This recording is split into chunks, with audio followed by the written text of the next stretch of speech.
Working Cows Podcast, episode 323. This episode is brought to you by C90 Ocean Minerals. Welcome to the podcast that gives producers a platform to discuss and share paradigm-challenging practices. Practices that have increased the effectiveness of their operation and the joy that their families have received from this lifestyle.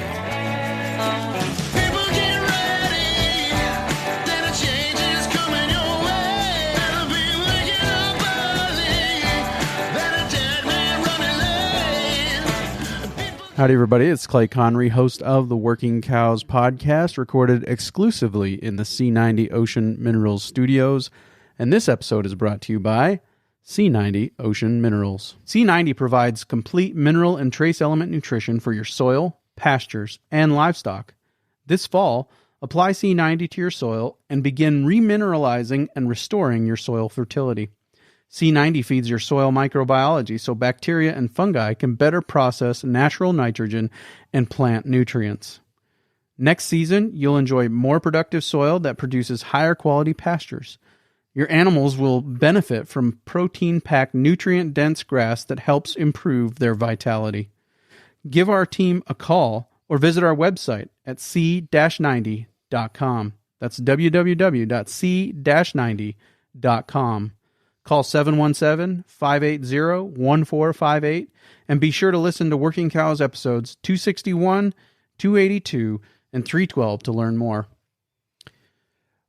As I said in the outro to last week's episode, I'm going to take a little bit of a different approach today to the episode. And for a little over a year and a half now, I've been releasing consistent bonus content, or at least consistently capturing bonus content after each episode, and then releasing bonus content that goes along with that. Sometimes they end up getting released in batches because I get busy, but I have just crossed over 100 episodes of bonus content at patreon.com/workingcows.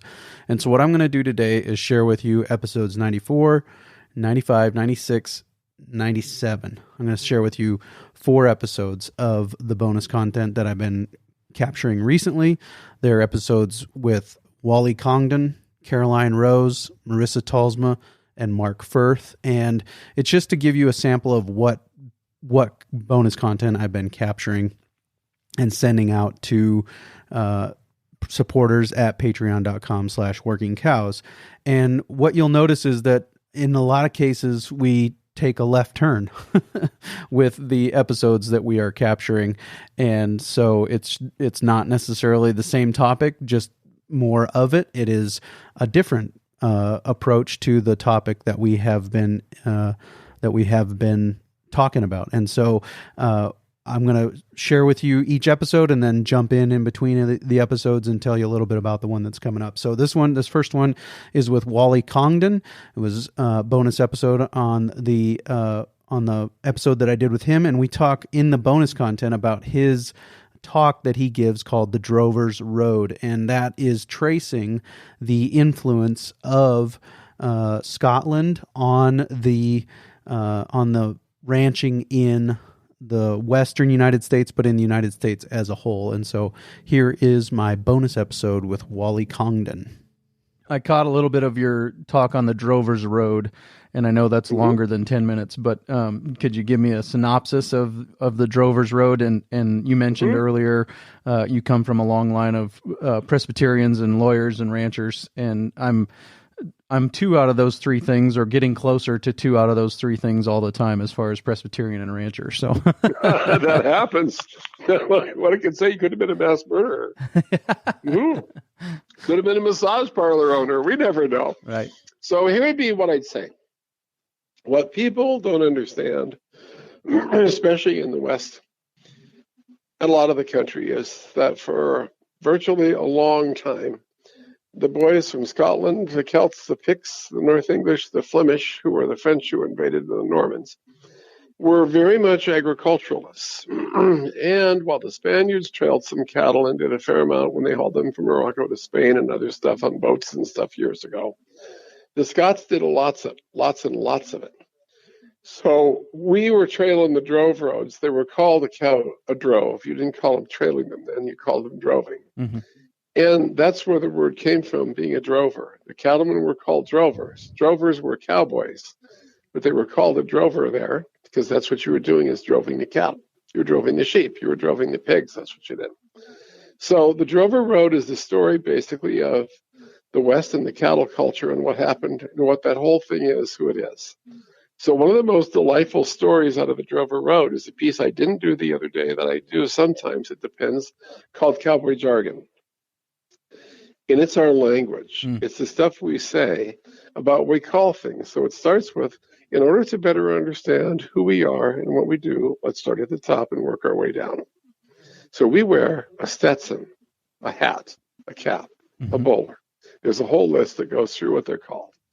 And then as we go down, what we call a vest, what we call a shirt, what we call our chaps, our chinks, our chapetiers, our leg armor, there's a whole list of what they are. Our shotguns, our bat wings, there's a whole list.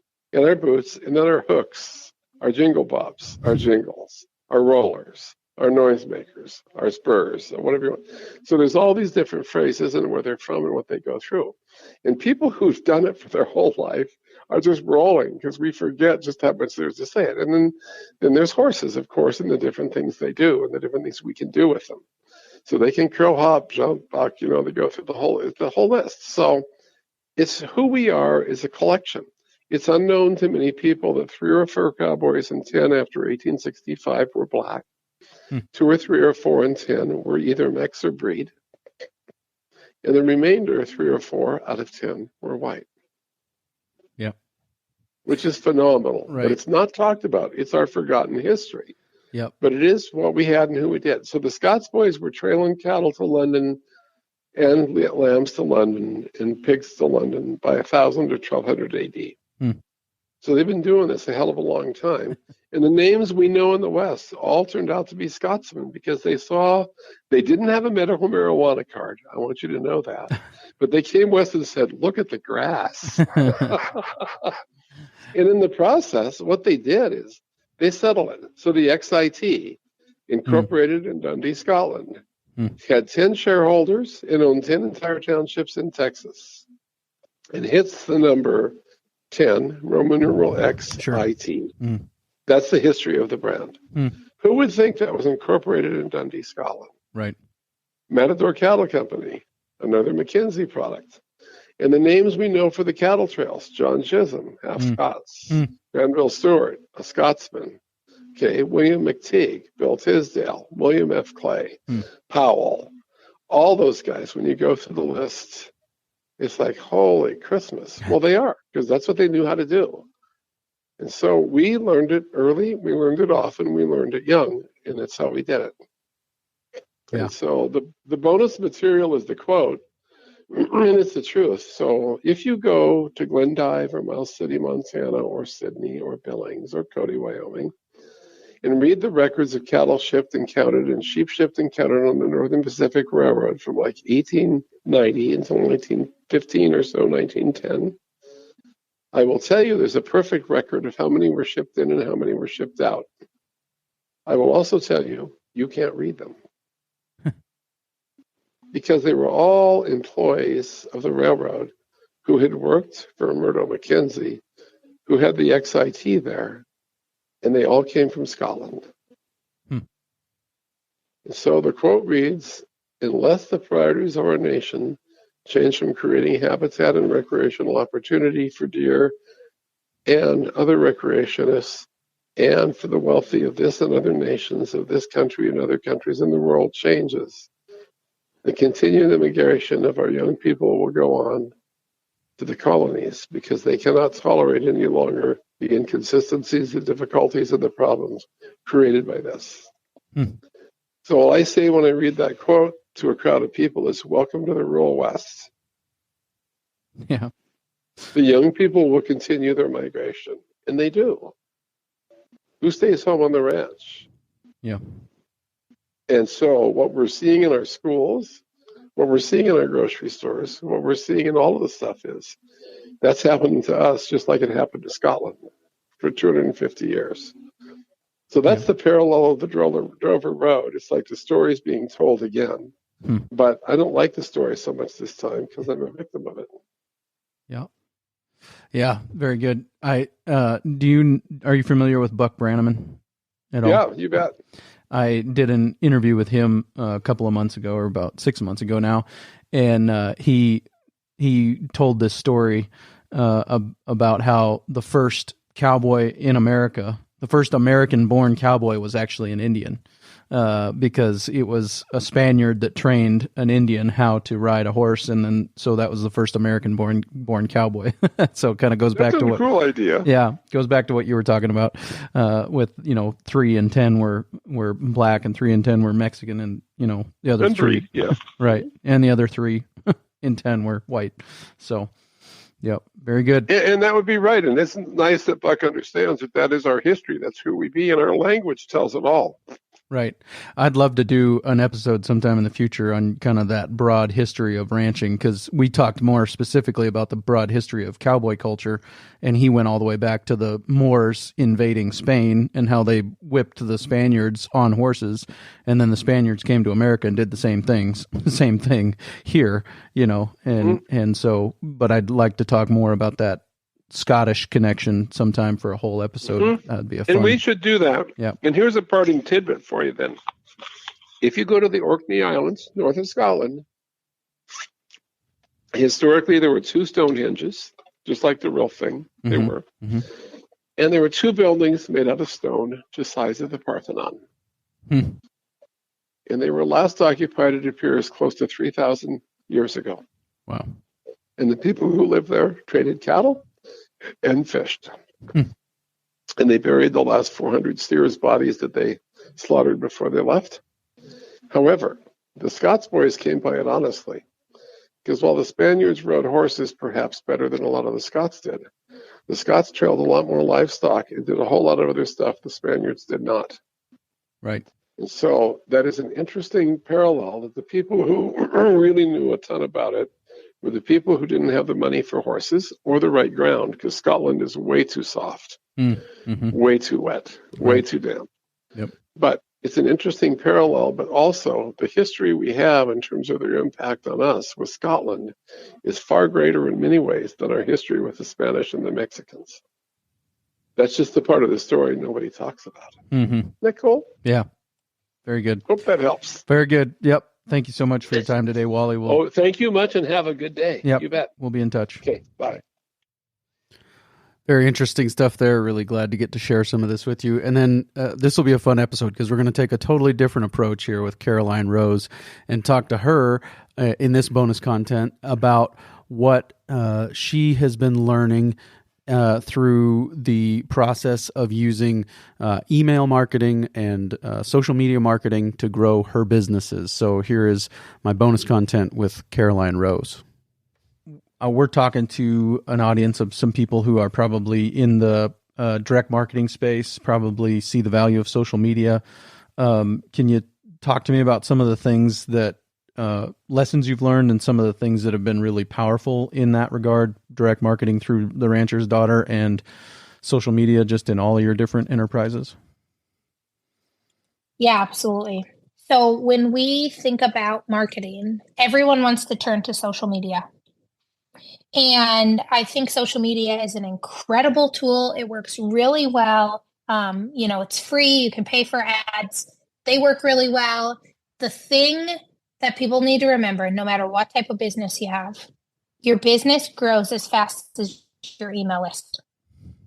Social media should be a funnel to grow your email list. If you are only growing on social media, you are not doing it correct. You have to be growing an email list, because social media could disappear tomorrow and you need to have those followers. The other thing, and I think Taylor Swift does this really, really well.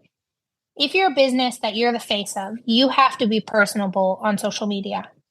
You can be personable without telling every intimate detail about your life. Don't get those confused. So you can do a really great job marketing. Think of Taylor Swift. If you don't listen to her, go look her up. She's a genius. She shares just enough that people feel like they know her. She certainly doesn't share it all. And so to do social media well, you got to be consistent. You got to show your face. You got to be intentional. You have to do a lot of education. That's part of what I do every week is probably 10 to 15 hours of podcast education and just making sure that I'm keeping up with the new trends and trying things. The other thing about social media is it's a fast reaction time. So if you make a post that doesn't do well, just move on. Don't edit, don't update, just move on. Try new things, take a lot of risks, but grow your email list. I could care less if you had a social media presence. To give you an idea about where you should be, you should have an email address for every single follower you have on social media. If you have 10,000 people following your business page, you should have 10,000 emails. You got to figure out how to get them off of social media onto an email list. That's incredible to me because everybody tells me the same thing. And from the podcasts that got me into podcasting, the ones that I was listening to when I first started listening to podcasts, they were all in on the email list thing. And since I started this podcast and I've talked to people about direct marketing on the podcast and asked them that same question that I just asked you, they all basically say the same thing about email lists. And it blows my mind because my email inbox is a mess. And it's because I'm on a lot of email lists, but I can count on one hand the number of those that I open in a week. And so there's just this whole population of people that aren't like me out there, apparently, that email lists actually get through to them and they are meaningful to them. And so, yeah, it's fascinating to me that the email, we think of it as the dinosaur, what are we going to do next? Start sending out real physical mail, but it's actually the most powerful tool for those kind of relationships. 100%. And the thing to remember too is when I talk email lists, I really interchange it with a text messaging list. And so you have to know your ideal customer. You are much better on a text messaging list than you are on an email list because the way that you understand and take in information is different than, say, a woman your exact same age who's going to sit down, who's going to left that email unread, who's going to go back to that email, digest all the information. So somehow you got to get people off of social media onto some type of list. And the thing too is the goal of your email list is to be the emails that are the few emails that people open that are mass emails. Like have them be so good that people are afraid to miss them. Yeah, they go through their inbox and search them out and open them up for sure, even if they delete everything else. Yeah, and there's emails I do that with, and so you need to be that email.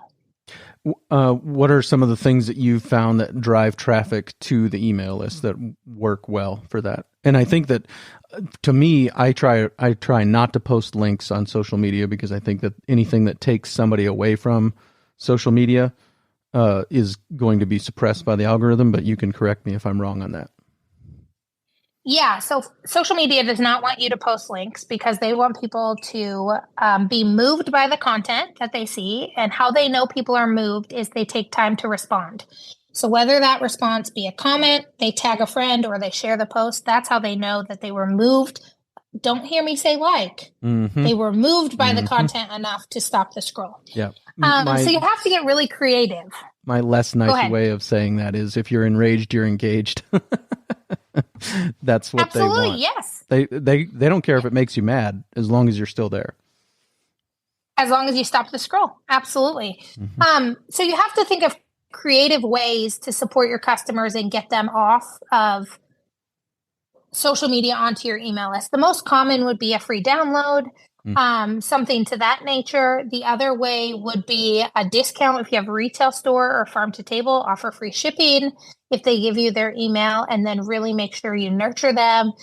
Ours is, for the podcast, of course, people download to get first access to the podcast. We have a ton of freebies that people download for. The other thing too is we have a reputation for having really impactful emails. And it's the first place that we sell bred cattle. So a lot of people are on the list because of that. But you just have to be consistent in gathering emails and sending out emails. But that email list, your business will grow as fast as your email or text messaging list. And so get people off of social media onto that. And it's already people who know, like, and trust you.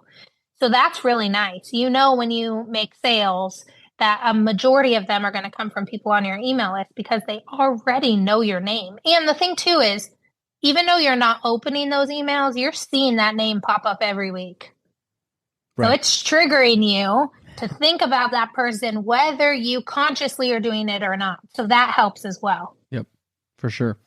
Yeah, that's cool. That's good advice. I appreciate that. Anything else regarding that? I think the thing about social media, and it's funny that I say this because I am a social media, we manage people's social media for a living, but if you are going to invest in some social media help, invest in someone to help you create content. You can distribute it if you have good content created. And I think a lot of people hire people to run their social media and then they're disappointed because they don't sound like them, that it gets really frustrating. If you hire someone to help you create the content that sounds like you, it's much easier than if you hire someone to just try and run your page. And so I see a lot of people disappointed because they've tried to hire someone, it doesn't sound like them, they're not getting the results. So make sure that you're creating good content before you're hiring someone to help you run the page. How about the importance of having your own physical website? I sometimes will go on people's social media page and click on the link that looks like their website, but it just brings me right back to their social media page. It's forwarded to their social media page. And do you have opinions on that? Yeah, you should absolutely have a website. I think a lot of times people are worried about a website because they expect this $20,000, $15,000 website. You can go to Squarespace, build yourself a home page. It's drag and drop. Doesn't have to be perfect, but collect emails and have a place someone can Google you. And it costs you like $25 a month. Right. So I think that is a huge opportunity that a lot of people miss. And people just don't, they're worried about that. The other thing too is there's a lot of website design crooks out there. A few common things that I say all the time: you have to own your domain. Don't let your design company own your domain. There was a ranch in Montana probably 5 years ago that wanted me to design a new website. And they're like, we'll just pull the domain. The marketing company before owned the website domain and they priced it to them at $50,000. And so they couldn't ever leave that website person. So make sure you own your own domain and make sure that they give you editing access to the back end and that you actually own your website. There is several companies in the ag marketing space that people come to me and I'm doing the rest of their marketing and they'll say, I need you to edit the website to match what you're doing. And they don't actually own the website. So we have to start completely from scratch. They have this beautifully designed website. We have to start completely from scratch. And it breaks my heart because I understand why website design companies do that, because then they get a check every month, right? And it's reoccurring revenue. But also, we have to be on their team when we're doing the marketing. It's not about us. It's about the success of our customer. And I see people spend $5,000, $6,000 on a website, and a year later, they have to build a brand new one because they don't actually own their website or they can't access the back end. And you have to remember, spelling error on the back end of your website or on the front page of your website is a major issue for you. And it's a grammar mistake for your design company. And grammar mistakes are probably 2 business day fixes for most design companies. And for you, you're going to lay awake and think about that error. And if you can't get in and edit it, I don't think that's the right website design company for you. You may never want to edit it, but you should at least, it's your website. You at least own it. And so, people all the time, 3 people this year so far, I've had to build them completely brand new websites. Actually, one signed her contract yesterday because she hired us to do some website editing when we did their catalog design. She doesn't have access to the back end. The website company said, we actually own your website. We won't give you access. So guess what? Got to start a brand new site. And it's very discouraging. So make sure whoever's designing your website, you ask the right questions. And you actually own your website, but you have to have a website. Doesn't have to be fancy. Doesn't have to be 5 pages. 1 page, people can either find your location if you're in person, or people can find a phone number to call you. Don't make it overly complex to start with, but get a website up. Yep, for sure. And you don't have to put your own number on there. Use a Google number, send it to your voicemail. Yeah. Yep, send it to your email or whatever. That's one of my biggest regrets when I first started is everyone calls my phone number. All of the customers still today. I'm like, you guys, I'm not even your project manager. And to be honest, you probably don't want to talk to me unless it's about buying and selling cattle. But I'm like, I don't know what's done on your website. I'm so sorry. I can look on Slack, but you really want to talk to, the project manager, and this is my cell phone. So that was one of my biggest mistakes. Get several Google numbers. We have them now, but they're slow to transition. Yep. That's those website stories you're relating. Those are hostage situations. Absolutely. And people just didn't read their contract, or they didn't know well enough. And it really breaks my heart because, one of the things we say, especially to seed stock customers, is like, I'm on your team. Your sale clerking crew didn't show up. I'll clerk the sale. You forgot to get donuts. Call me on my way. I'll stop and buy donuts I'm on your team. It's not about me. It's about you. And again, it goes back to our overall mission to ensure the next generation of farmers and ranchers. We have to make sure that that customer does the very best. It's not about us getting clout. It's about them.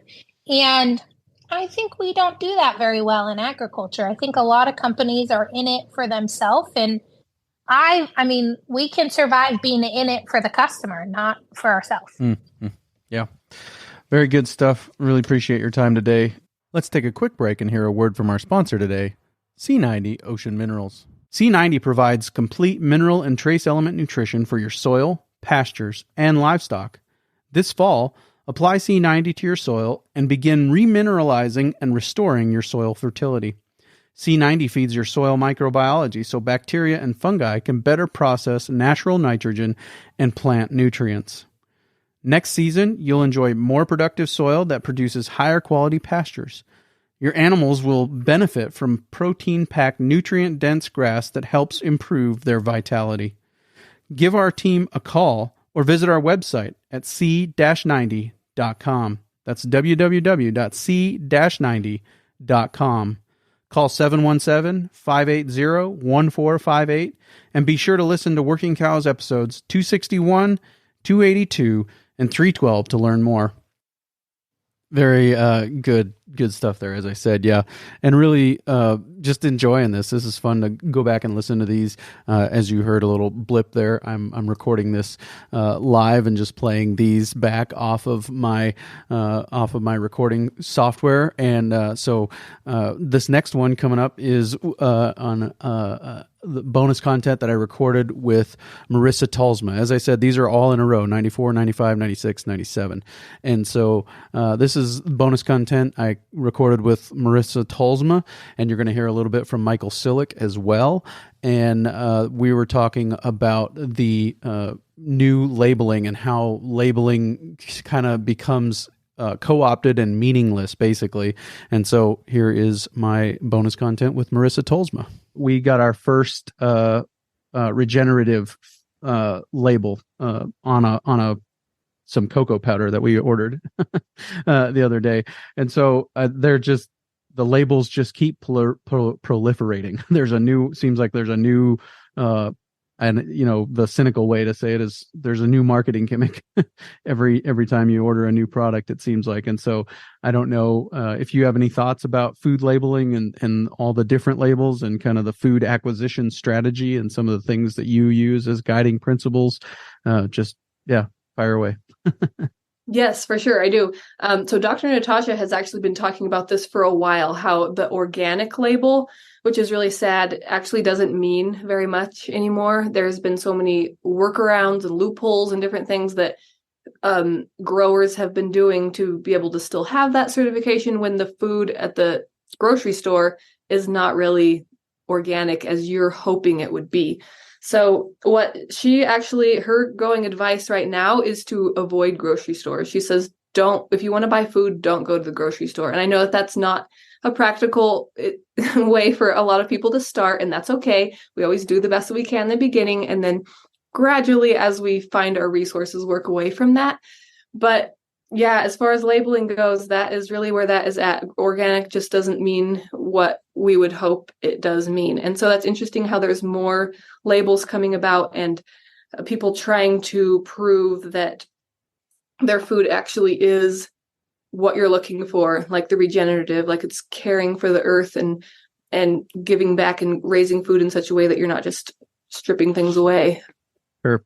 Yeah. And so, you know, if you're going to go away from the grocery store, does that involve basically preserving a lot of food, like through canning and some of those things? Is that how that would flesh itself out practically? Yeah, not necessarily. So it would be more just changing your sources. So you would still want fresh things, because canning is not really something that we generally like on gaps, just because we want more life and living things. So fermentation is our preferred way to preserve food. So I mean, with that thought though, that is a really good way, because if you have a little bit harder to access source, then you can think that way. You can think, okay, I can only go to this place to get cabbages maybe every 6 months or something. So I'm going to make a bunch of sauerkraut, and that's going to be a good solution. But in general, it's going to be more finding the sources close to where they're grown. So farmers markets can be good places. Your local Weston A. Price chapter foundation, chapter leaders can be really good sources to find farmers in your area. So meeting farmers, getting involved in buying co-ops, maybe starting a buying co-op, growing as much of your own food as you can. Even if you're in a small area, you can do a lot with containers and vertical growing and pots and things like that. And if you have a yard, you can do a big garden. You can have chickens in your backyard a lot of places. It just, and up from there. So growing your own, finding those sources, the farms, and things like that are really what we work towards. Sure. And so it's more about networking than it is anything, just Yes. building that network and finding those people who are on this kind of same journey and think in these same ways. That's right. Yeah. And Dr. Natasha talks about when people are maybe starting on a journey like this and they're starting to find the sources. She says, talk to people in your area, find out who else is interested. And if it's a distance, like to go find raw milk or to get produce every now and then or something like that, then find other people who are interested, and then everybody takes a turn. So maybe you only have to go once a month or once every 2 months, and everybody just goes and drives the distance, brings it back for the group, and that's a really great way to work around it. Sure. And what we've been doing is to keep more fresh stuff on hand, as we've started subscribing to like Misfits Marketplace. Have you heard of that? Yes. Yeah. I actually use them too. Yeah. And so we really appreciate coming home on Wednesdays to a box of food on our front step, and it's all fresh, good quality vegetables. So that's kind of one of the things that we've done. But I like the idea of, maybe going in picking up in bulk for a group of people in your neighborhood and coming back and sharing that, and whoever's going this week is going, but once a month it's my turn. That's a great idea. Michael, any thoughts around these things, or things that you've been strategies you guys have come to use? I think Marissa's spot on. You want to buy and eat local as much as possible. And so frequenting farmers markets, trying to find true sources where not just from a label, the person, who's growing your food. Shake that person's hand, get to know them, get to know their dirt. That's going to offer you, I think, the best options for you and your family. And I'm not familiar with that existing label. I will say, Lynn Hoover has talked a lot about, you can have a list of regenerative practices, and gosh, if you're doing 9 out of 10 and you don't qualify for the label, but there's one of them that there's a contextual reason why you're not doing it, that's where it's better to just know your farmer, know your local farmer, or be your own local farmer, even better, and get to it that way, instead of relying on labels. But I'll also say it is important, given the scale of our country, and some of the larger producers and growers. We also want them on the right path. So this is a tricky question, because General Mills, I'll pick on them for a second. Would I rather them be working with growers who are, using regenerative practices than not? I think we'd all say yeah. So it's just trying to balance kind of that more societal progress, which I think is on a macro level a good thing, versus being rightly skeptical in many cases, and shopping local as best possible. Right. We're down to like 1 or 2% of the nation is trying to feed the rest of the nation. Now that gets into a whole other conversation about feeding the world and what is our responsibility. I can hear Brian on the other line. Yeah. Shake the hand that feeds you, right? Brian Alexander, hat tip to Brian Alexander, one of the Patreon supporters. So he'll get some of that. He'll get this, and he'll be clapping his hands, I'm sure. But yeah, no, I do really agree with that. And I think that I think that the one of the big challenges facing our food system right now is just the way that we've incentivized people to grow one crop as opposed to another. And if we would, there's plenty of acres to feed every American regeneratively. Joel Salatin talks about that all the time. It's not even a question. The amount of calories that are produced in the form of corn and soybeans in this country could easily graze all the livestock required to feed, this country, and it would probably make a lot of those food systems more local and make it easier to eat locally as much as possible. So I think that those are things that some of the things that we're going to have to work on changing at a societal level. So any thoughts there, Marissa? Yeah, I think that, I totally agree about everything that you said. I think that a big part of it is getting the conversation going with people and talking about it and sharing about it, because so many people just haven't thought of it that way. You get busy with your life. Everybody has to eat. You have to buy food, and not everybody always thinks about it. So finding ways to start the conversation. And then also, I really liked what Michael was talking about too, about kind of voting with your shopping dollars too, because as more and more people come away from the grocery stores, that is going to send a message about what people really want. And hopefully over time, some bigger changes can be made among bigger growers as well. Okay. Last question before we hit the stop recording button. But you mentioned during the course of the episode, you mentioned cured meats. And is there good and bad ways, according to the Weston A. Price way of thinking, for curing meats? Yeah, there are. That's something that they've talked about a bit. So modern methods are going to be things that include things like BHA, BHT, just nasty, nitrates, nasty preservatives, things like that just do not serve your body well. And so one of the things that I've been kind of experimenting with is trying some curing myself. So when we've bought a whole pig, we ask for just the bacon sliced, like it's not bacon really, it's pork belly. Right. And then getting that, curing it with salt, smoking it. And so you're in control of all the ingredients. It tastes amazing. So that's more the recommendation, is to think through those things, make sure that they're clean ingredients, and do it traditionally. And it might not last as long as other forms of curing, but do you really want it to last that long if that's the price of it lasting that long? Exactly. Yeah. And it tastes so good, it's not going to last that long anyway. So yeah, very good. Very good. Well, do you guys need anything else from me? I really appreciate your time today. This was awesome. I enjoyed it. It was really great. Yes, enjoyed it a lot. Thank you both so much. Very fun conversations. Like I said, enjoying just going back and hearing these conversations again, and just the totally, as I always say, cat with a laser pointer nature of this episode is really satisfying to me too, as we just continue to take totally different turns. And we're going to take another one. We're going to hear bonus episode number 97 with Mark Firth, and Mark is from AeroQuip. And basically, I wanted to ask him, what do we miss as ranches because we don't always intentionally have a corporate structure where everybody's got a role and something that they're responsible for?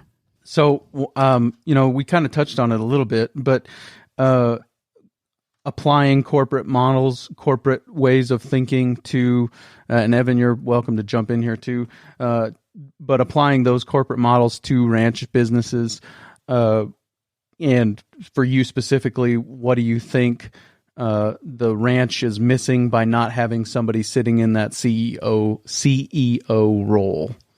If you want to share your perspective on that. Yeah, I hope I've got your thought correctly. I think ranching is back to the idea it's a lifestyle. So to start putting jobs around it, you start getting serious about, is this a lifestyle? Is this a job? You start asking you question yourself, right? There's probably a lot of negative things around what a corporation is. I often talk about the four meat slaughters, Tyson, JBS, Cargill, National Beef. They're looked down upon, right? Because they're corporations, but they're sort of trying to take away from the actual family ranch and more commercialize everything. So commercialization is probably looked down upon because that's taken their money from their pockets before. But to allow ranchers to look at it and say, to beat some of these big corporations that are trying to take over your ranch, you're probably going to need some of this, bring in some of this corporate stuff, bring in some experts that's going to really put you ahead of, let's call them the big four. So bring in like a financial advisor, and you've already got your vet, bring in someone, maybe someone to manage the ranch as a company, someone to manage the marketing, whatever direction you're going in, but have some goals in front of you as a ranch and where you want to get in the next 3 to 5 years and do the things to achieve it. I hope that answers your question, but just a small thought of mine. Yeah. And I think, like, do you see that as your role as a CEO is to kind of cast that vision and be thinking about where are we going as a company? That's kind of what I'm asking. And I mean, you did answer the question, but that's kind of where I'm going. Like, ranchers don't typically have somebody who has on their business card, I'm the CEO of this ranch. What are they missing by not having that? Is it, as you said, vision, or is there other things that you feel are critical to the success of Aeroquip that you as the CEO are responsible for in a way that somebody else on the team isn't? I guess we could take that as our job. If that's where the market leads us, where the ranchers lead us, where do you need help? If it is help in this direction, do I think that's the solution? I don't know.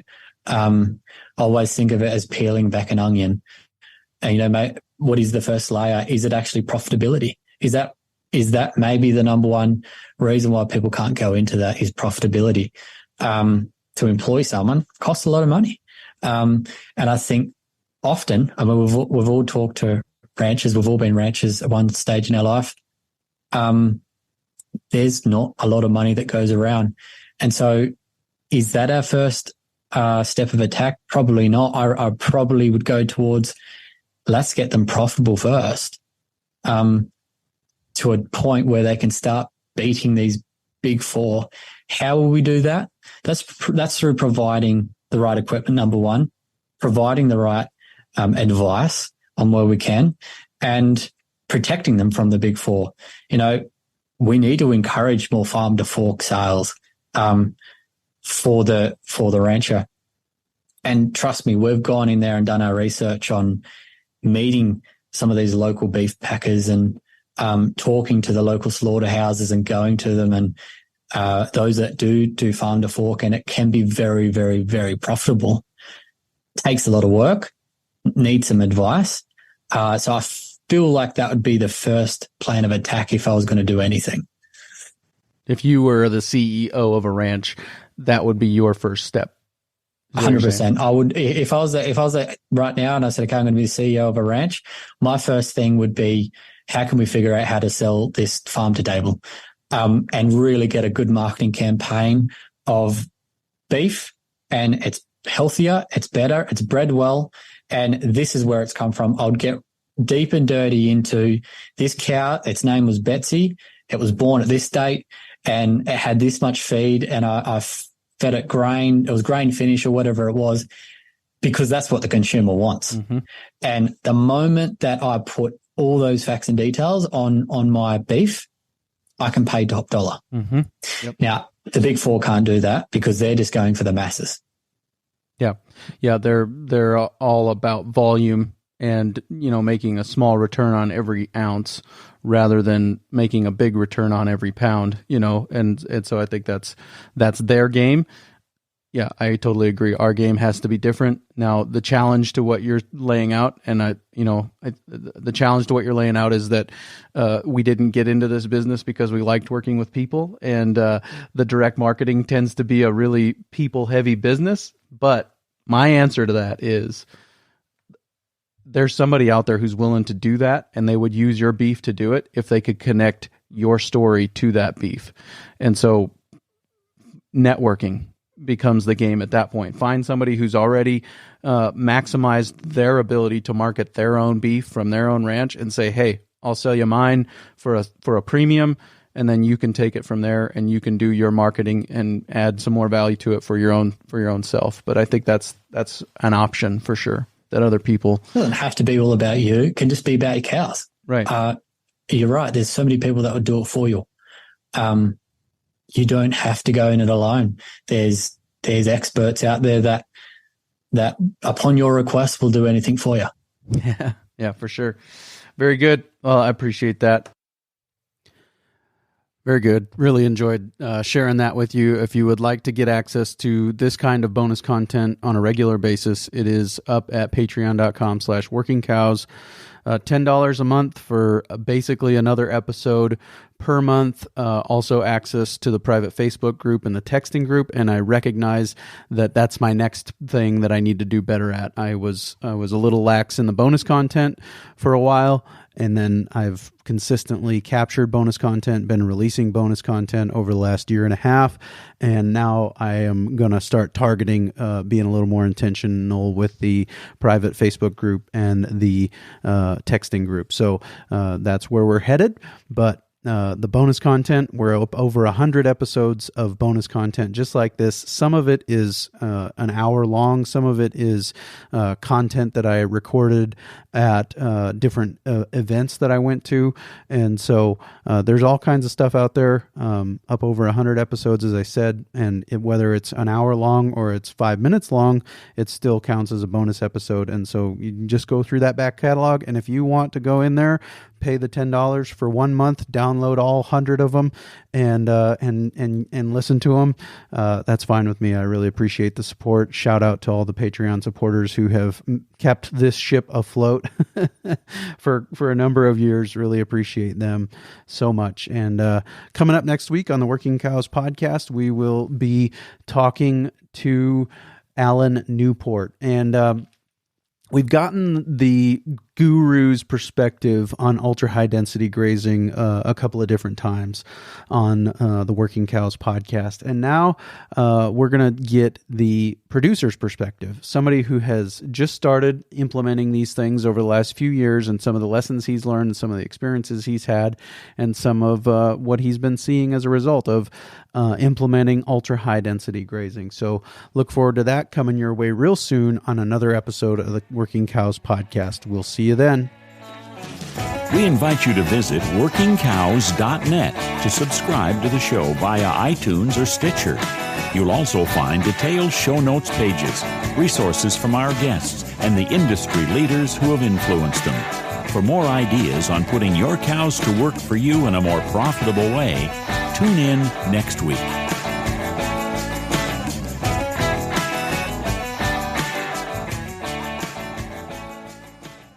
Anytime the wind is not blowing in McFadden, it's a good day.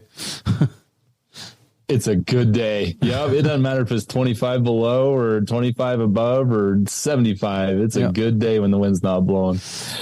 I moved out here to the plains of western South Dakota right when the drought kind of got going. I've been able to walk across my dam since August, I think, of 2020. August of 2019 without getting my boots muddy. So, and it's still that way now, but, I did finally find a day in my life when I was thankful for wind. A couple of those days in July and August when it was 110. I'm like, I finally came to the conclusion that what we say about wind here is if it wasn't for that wind, it would be warmer, whether it's 110 or it's 25 below. If it wasn't for that wind, it would be warmer. Yep. Yeah. No, actually, the wind is why we can do what we can do here. Right. If we didn't have wind, man, we'd be under feet of snow right now. So Melinda grew up in Pinedale where the wind doesn't blow. And those guys, by the end of the winter, they've got 4 feet of snow on the level. And it's, oh man, I'll take the wind over that anytime. Yep, for sure. For sure. All right. So, is there enough here for an episode? And we don't have to go super long time necessarily, but yeah, as far as the hobbies away from the ranch and fitness and exercise, do you want to try and make that our focus for the whole time? I would love to get your thoughts on Texas. And we can use that for bonus content if you want. Okay. All right. Yeah. I just want to be real careful with, making sure it's just my thoughts on Texas and it doesn't get into John and what he's doing too much, because I was on his place for all of a day. So It's not like I really, saw that much. So it'd have to be pretty superficial. As far as if there's enough, man, it seems like, we get into these conversations, we could probably go all day, really. But that's always a tough one. You're the expert. You ask the good questions and we'll make this go. Sure. But I just don't know. I was thinking about that too, Clay, if there was enough material there that's interesting, once you get me wound up, then I can probably talk, but it doesn't mean people want to listen to it. Right. Right. If I shut your video off, don't be alarmed. I was just getting ready to mention that I'd probably go ahead and just stop my video. Okay. Cause I imagine it's going to start dragging here pretty soon if it hasn't already. Sure. Sounds good. That's fine with me. Well, I'm ready if you're ready, I guess. Yes, sir. All right. Shannon, thanks for joining me again on the Working Cows podcast. Welcome back. Shannon, thanks again for your time today. All right. Thank you, Clay. It's been fun. Very good. Very good. I think we got her covered. So I was going to say we just burned through most of an hour. So I think I don't know how much material you usually capture, but I think that was longer than the last one I did. And we were talking about cows. How in the heck am I talking about running longer than I talk about cows? That's good. That's good. So yeah, I would really like if you feel like you can do it, to just capture your perspective of some of the stuff, if you're up for it, some of the things you noticed just being in the Gulf Coast of Texas, essentially, just some of the things you noticed generally about that and what you saw with your trained Wyoming eyes, as I said in our I've been singing "You Can't Hide Your Wyoming Eyes" instead of "You Can't Hide Your Lion Eyes." Oh, that's good. That's good. Somebody needs to turn that into a song. Yeah, I think you absolutely should. Make sure you record it. I'll promote it for you. It's like Sage's, sell it for you. Like Sage's, was it Slim Sagey or what was Well, that's what we call him now. Actually, he is in my phone as Slim Sagey, but it was his ranching for profit rap, right? Yep. Yeah. So, back to your question though, Clay, I think what really stood out to me more than anything, and you have to understand the context. I left here and there was, inches of snow on the ground and the wind was blowing and it was cold. We had just come out of below 0 days and we were starting to warm up a little bit. We were getting into the 20s, but it was still cold. And we jump on a plane and we fly down there and we step off of the plane.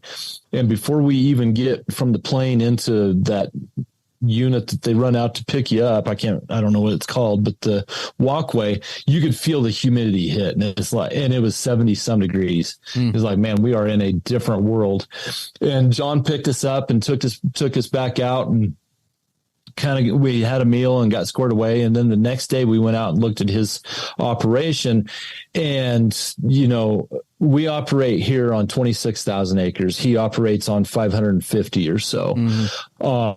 We run beef cattle. We run Taurus, right? Boss Taurus. He's got purebred Brahman cattle. We don't have green grass right now. He was really disappointed because his green grass had just got frosted, but is already starting to come back. There was a lot of green there. He was, go out through the pasture and he wasn't have to supplement protein or anything because there was enough green grass there. So, yeah, and we're out in the middle of his herd and all these goofy looking cows with big humps and long ears. And I mean, it was an entirely different world. And what I took away from it was the principles were all the same. And I don't want to sound like I'm going entirely ranching for profit and whatnot, but it was so true. The principles are always the same, no matter where you are.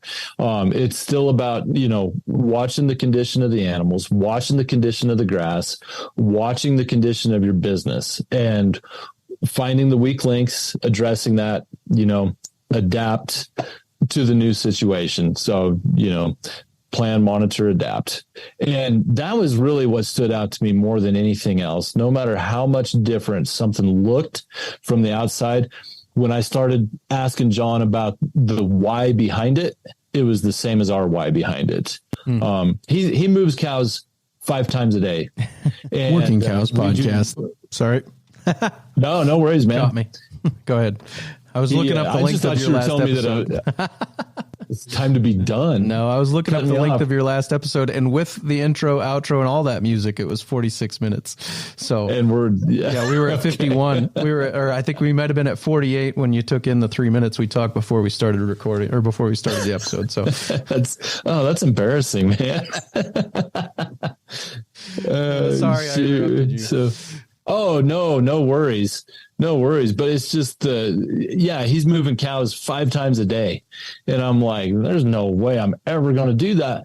But then after I got home, I did a little calculating. And if you extrapolate that out, and this is not scientific at all, and it's probably not even on the right track, but if you took his operation and blew it up to mine, that comes out to moving cows about every 5 days in our environment. His 5 times a day is moving cows once every 5 days in our environment. And so the principle is still the same. Actually, he's probably not moving them enough, and I hope he does hear that. I was just going to say, so what you're telling me is you're actually moving more frequently than John Locke. Yeah, based on environment. That's the way I see it is because, I wish we were. That 5 times or that once every 5 days on average for us is probably pretty close. Mm-hmm. We've got times where we're moving daily, but we've got times where we're moving once every 10 days to even 2 weeks. Right. And so I think it probably averages out about the same when you look at it that way. And that's such a weird way of looking at it. And there's a lot of danger in looking at it that way. Sure. Because we're not considering the plant biology and the soil biology and all that into it. But it was just a context that I'd never thought about before that stood out to me. Yep. I think that kind of what it seems to me like is that down there, I don't know what they're at, like 60 inches of rain a year or something like that, that it's just things happen more quickly. So you need to move more quickly. Your recovery period is a lot shorter. So that almost becomes the challenge of not letting it get too far ahead of you. In the Johann Zietzman texting group, they talk about sour veld or, rank pasture, basically, that once this grass goes dormant or gets to seed head stage, it's really, really low quality. And so the challenge becomes getting around to it soon enough before it's gotten too mature and it's not palatable, not nutritious. Is that kind of what you're seeing? Absolutely. Yeah. In our country, we can store pasture. Yep. And down there's no way you could store pasture without ruining some really good pasture. Yep. Yeah. It was interesting. Kagan, and of course, he's a lot smarter kid than I was at that age, but he's just a sophomore in college, and he was kicking around and looking at the soil, and he goes, there's nothing gray here. And I'm like, what do you mean? He goes, there's no plant litter that's gray. I'm like, that's a good point. And it was the classic down there. It's biological decay, and up here it's chemical decay, unless we can use the hooves to manipulate that a little bit, but it's still really chemical decay. We're oxidizing those plants, whereas down there's actual biology taking place that's breaking those down and forming soil so much faster than we can do it up here. Yeah. Yep. If you got a couple of minutes, can you break that down, the difference between biological and chemical decay? Well, yeah. I mean, the chemical decay. No, I can't, Clay. I'm not smart enough to go very deep, but the chemical decay is more weathering. Sure. It weathers down into its component pieces, and the biological decay, you've got microorganisms that are breaking a plant down into its basic components. Sure. I think would be the quick and dirty way of saying that. You're going to have guys wanting to throw their cell phone out the window, listen to that. But I think that summarizes what I saw anyway, and what Kagan was recognizing. Sure. Yeah, I asked John Haskell to make the pitch for the West, and that's basically what he said. He said it's not hard to make a pitch for the West because we can store pasture up here and we don't deal with the parasite pressure that they do down there. Yeah. So I mean, it's just a totally, because I told him, and I prefaced it. It was in the bonus content that I recorded with him, and I prefaced it by saying, I've been saying, look east. We had the Go West young man era, and I've been saying, look east. There's opportunity in Missouri and places like that. And I Sage was the one that I guess you would call it maybe red pilled me on that. He said, the opportunity that exists for sheep on public land in this part of the world is immense, and we shouldn't overlook it. And I'm like, well, there's an opportunity there. And so then I started thinking about that, and I asked John, who's kind of had experience on both sides of the 100th meridian. I said, you make the pitch for the West to me, and that's basically what he said too. We can store pasture, our parasite pressure is lower. So, yeah, good stuff. Very good. Yeah, I would love to disagree with something that Haskell said, but there's basically no way. So he's a smart character. Yes, sir. Sure. Yes.